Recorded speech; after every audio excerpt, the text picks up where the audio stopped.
빌립보서 1장 1절로 11절까지의 말씀입니다.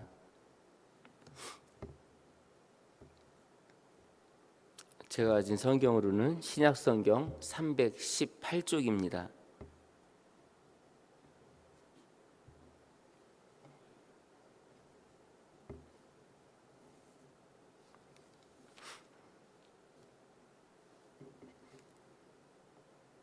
한 절씩 돌아가면서 봉독하시고요. 11절은 같이 봉독하도록 하겠습니다. 그리스도 예수의 종 바울과 디모데는 그리스도 예수 안에서 빌립보에 사는 모든 성도와 또한 감독들과 집사들에게 편지하노니,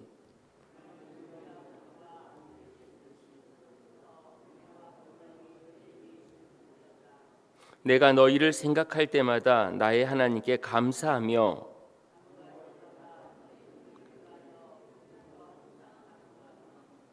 너희가 첫날부터 이제까지 복음을 위한 일에 참여하고 있기 때문이라.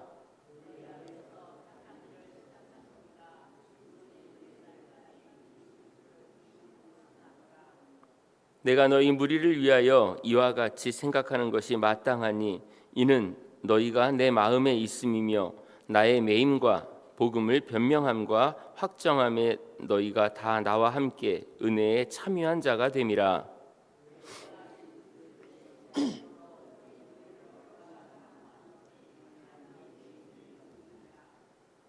내가 기도하노라 너희 사랑을 지식과 모든 총명으로 점점 더 풍성하게 하사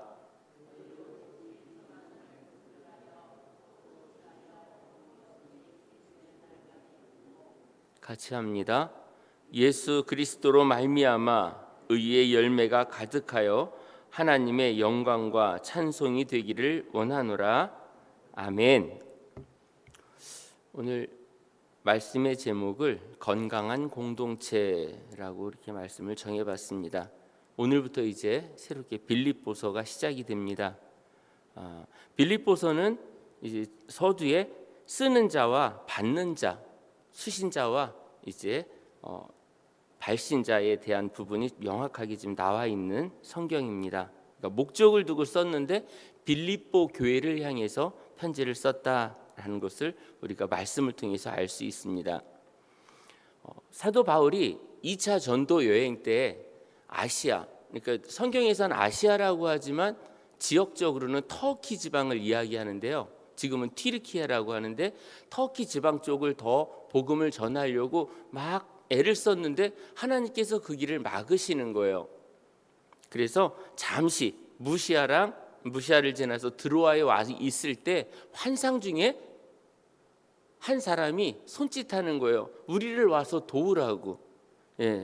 그래서 사도행전 16장 9절로 10절에 있는 말씀을 제가 그 부분을 봉독하겠습니다. 밤에 환상이 바울에게 보이니 마게도냐 사람 하나가 서서 그에게 청하여 이르되 마게도냐로 건너와서 우리를 도우라 하거늘 바울이 그 환상을 보았을 때 우리가 곧 마게도냐로 떠나기를 힘쓰니 이는 하나님이 저 사람들에게 복음을 전하라고 우리를 부르신 줄로 인정함이러라. 그러니까 나는 이곳에 가서 복음을 전하고 싶었는데 반대편 지금 이쪽은 생각지도 않았었던 유럽 쪽의 방향에서 손짓하고 있는 것을 보게 됩니다. 그래서 하나님의 뜻을 따라서 마게도냐로 가서 복음을 전하게 되는데 그곳에서 수일을 묵는 동안에 주일 안식일을 맞이해서 이제 말씀을 전하고 하려고 했는데 물가에서 강가에서 여인들을 만나게 되고 거기서 자주장사 옷감장사 루디아를 만나는데 루디아가 거기서 세례를 받고 그 가족이 세례를 받고 우리 집에서 처소를 삼아서 여기서 예배를 드리라고 기꺼이 자기 집을 내놓은 겁니다. 그래서 그 장소가 빌립보 교회가 되는 거죠. 그러니까 빌립보 교회 그러면 헌신의 상징이 되는 그런 교회이고 유럽 최초의 교회가 되는 게 바로 빌립보 교회였던 것입니다. 빌립보 교회 성도들은 바울의 로마 투옥 소식을 듣고 에바브로디도를 보내서 디모데를 우리에게 지금 복음을 전해줄 자로 보내달라고 요청을 하면서 했을 때 거기에 맞춰서 지금 편지를 보내고 있는 게 바로 빌립보서입니다. 빌립보 교회의 성도들은 순수했습니다. 그리고 로마 감옥에 투옥되기 전까지 바울 사역에 열심을 다해서 도왔는데, 기도로 돕고 물질로 돕고 그 모든 것들을 돕는데 열심을 냈던 교회가 바로 빌립보 교회였습니다. 빌립보 교회만 딱 떠오르면 바울은 너무 감사한 거예요. 오늘 읽었던 말씀에 3절에 있는 말씀을 보면, 내가 너희를 생각할 때마다 나의 하나님께 감사하며, 교회만 떠오르는데 그냥 감사가 나오는 교회, 거기가 빌립보 교회였다는 거죠. 간구할 때마다, 기도할 때마다 너희 무리를 위하여 기쁨으로 항상 간구함은, 그냥 그 교회만 생각하면 기도할 때 기쁨이 먼저 나오는 교회, 그게 바로 빌립보 교회였다는 겁니다. 자신은 차디찬 감옥에 있으면서 성도들을 향한 사랑이 막 넘쳐나는 게 이 글 빌립보서를 읽으면서 느껴지게 되는 겁니다. 우리 동선교회 가족들도 서로를 향해서 애틋한 기도와 사랑이 넘쳐나기를 주님 이름으로 간절히 축원합니다. 사도 바울은 빌립보 교회의 성도들만 생각하면 그냥 감사가 나오고 또 기쁨으로 항상 또 기도하게 된다.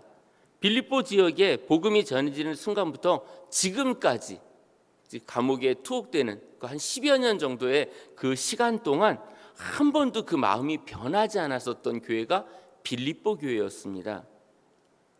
5절에 있는 말씀을 한번 봉독할게요. 같이 다시 한번 봉독합니다. 시작. 너희가 첫날부터 이제까지 복음을 위한 일에 참여하고 있기 때문이라.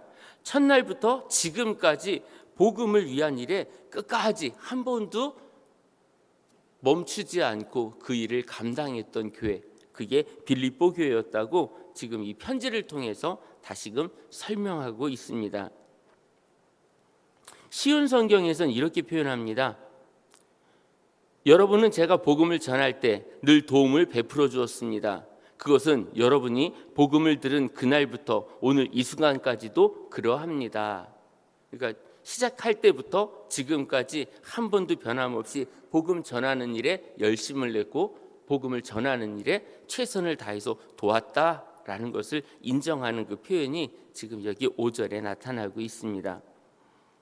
한결같다라는 건 되게 중요합니다. 우리가 코로나를 맞이하고 나서 예배를 드리는 우리의 방식도 조금씩 어떻게 하면 간단하게 드릴 수 있을까 하면서 간단하게 드리다가 결국 어려움을 당했던 교회가 되게 많았습니다. 그럼에도 불구하고 기를 쓰고 20명밖에 드리지 못한다, 30명밖에 드리지 못한다라고 했을 때 그 30명에 내가 들어가려고 애를 써야 되는데, 그게 아니라 난 30명에서 제외됐으니까 빨리 편하게 예배를 드려야지, 이런 마음을 갖기 시작하면 이제부터 그 믿음이 무너지기 시작하는 거죠. 그 안에 들어가지 못해서 안타까운 마음을 가졌던 나였는지, 아니면 그냥 편하게 드릴 수 있는 것을 내가 선택했는지. 빌립보 교회는 그렇게 완전한 것을 만들어가기 위해서 힘을 쓰고 애를 썼습니다. 빌립보서 1장 6절에 너희 안에서 착한 일을 시작하신 이가 그리스도 예수의 날까지 이루실 줄을 우리가 확신하노라. 이 부분을 현대인의 성경에선 여러분 가운데 선한 일을 시작하신 하나님께서 그리스도 예수님이 다시 오시는 날까지 그 일을 완성하실 것을 나는 확신합니다. 하나님이 시작하셨고 하나님이 완성하실 것이다라는 그런 고백이죠. 하나님께서 시작했는데 예수님이 다시 오시는 그날이면 불완전한 상태에서 주님이 오시는 게 아니라 모든 것을 이루시려고 했던 것을 다 이루신 다음에 끝을 보신다라는 거죠. 그러니까 우리는 지금 미완성인 상태에서 살아가면서 의심할 때도 있고 원망할 때도 있는데, 반드시 하나님은 그 일을 완성하실 분이다라고 하는 신앙 고백을 6절을 통해서 다시금 사도 바울은 우리에게 이야기하고 있습니다. 바울은 빌립보 교회 성도들에게 소망을 가질 것을 위로하며 이 편지를 쓰고 있습니다. 아까도 말씀드렸지만 솔직히 바울이 지금 누구를 위로할 상황이 아닙니다.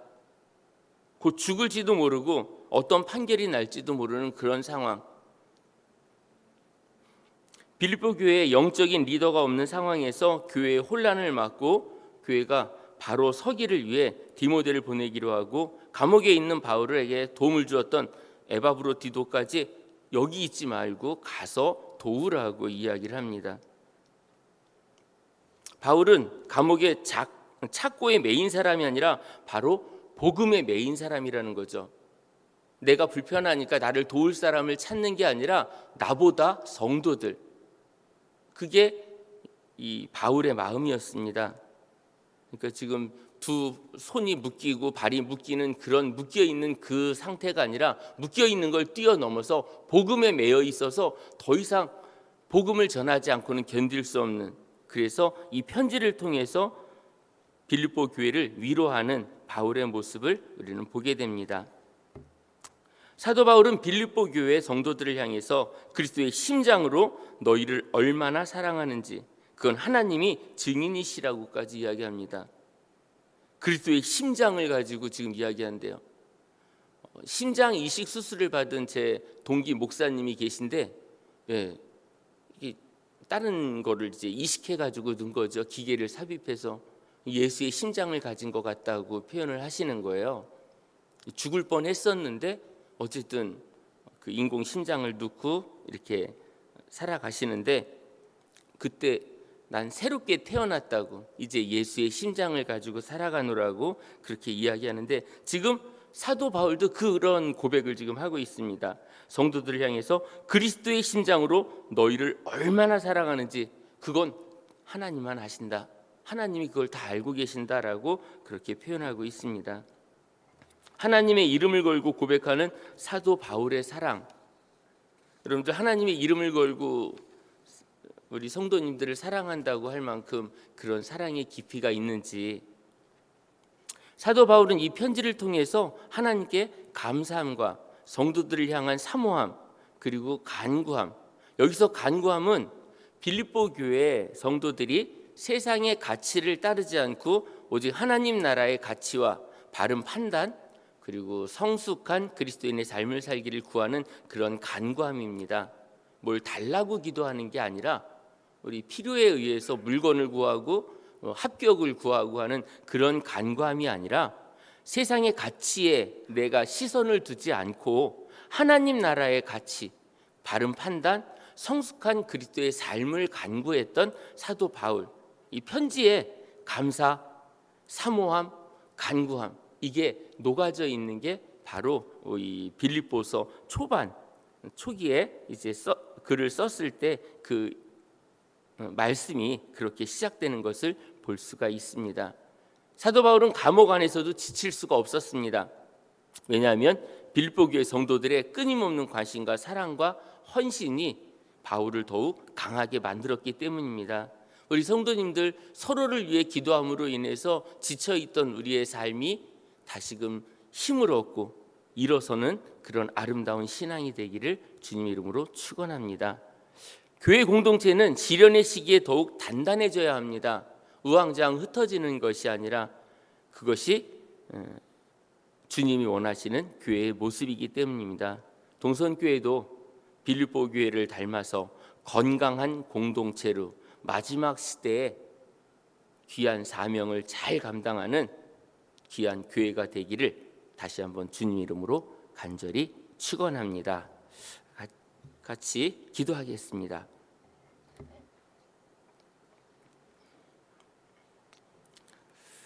좋으신 하나님, 은혜를 감사드립니다. 오늘 사도 바울이 어려움 가운데서도 그간 사랑과 관심과 헌신을 통하여 자신을 도왔던 빌립보 교회를 향해서 사랑의 편지를 썼던 것을 저희가 말씀을 읽었습니다. 이 말씀을 읽는 가운데 빌립보서를 통해서 정말 성도들을 사랑하는 바울의 마음을 읽어가게 하시고, 또 하나님께서 이 공동체를 얼마나 사랑하시는지를 저희가 깨닫고 동선교회를 그런 사랑이 넘치는, 헌신이 넘치는 아름다운 교회가 되기를 소망하는 우리 모든 성도의 기도가 하나님 앞에 상달되고, 또 우리가 사랑으로 하나 되는 아름다운 공동체가 될 수 있도록 주께서 인도하여 주시옵소서. 또 하나님 앞에 귀한 예물 드린 손길이 있사오니 주님께서 기억하여 주시고 이 예물이 하나님 나라를 위하여 귀하게 사용될 수 있도록 인도해 주시고 또 어려움 가운데 있는 선교지에 있는 모든 이들에게까지 아름답게 전달되어 그곳에서 다시금 선교의 불꽃이 타오를 수 있도록 주님 인도하여 주시옵소서. 모든 것 감사드리며 예수님 이름으로 기도드렸습니다. 아멘.